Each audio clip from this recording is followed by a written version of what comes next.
Hello and welcome to another reading from the book That I May Know Him, a Daily Devotional.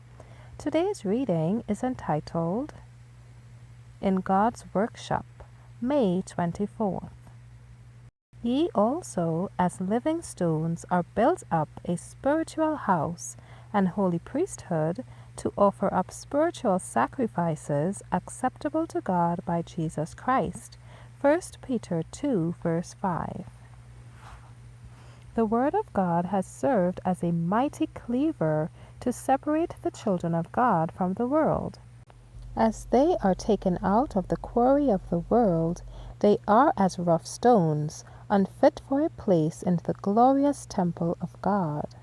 But they are brought into the Lord's workshop to be hewed and squared and polished, that they may become precious accepted stones. This work of preparation for the heavenly temple is going on continually during probationary time.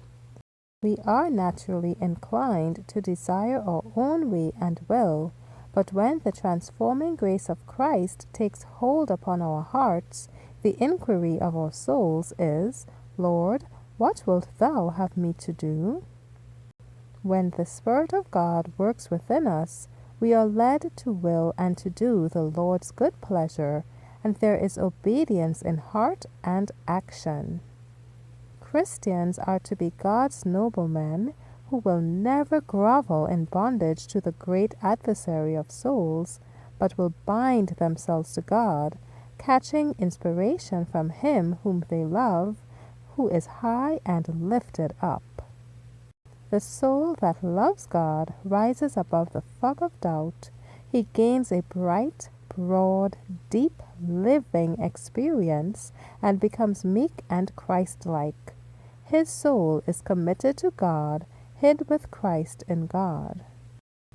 He will be able to stand the test of neglect, of abuse, and contempt, because his Savior has suffered all this. He will not become fretful and discouraged when difficulties press him, because Jesus did not fail or become discouraged. Every true Christian will be strong, not in the strength and merit of his good works, but in the righteousness of Christ, which through faith is imputed unto him. We are to occupy some place in the Lord's spiritual temple, and the important question is not as to whether you are a large or a small stone, but whether you have submitted yourself to God, that He may polish you and make you emit light for His glory. If we are in the Lord's temple, we must emit light. Are we permitting the heavenly builder to hew and square and polish us? Have we faith to rest in Him? Thank you for listening today. Be sure to join me tomorrow for another reading from the book That I May Know Him. Be encouraged.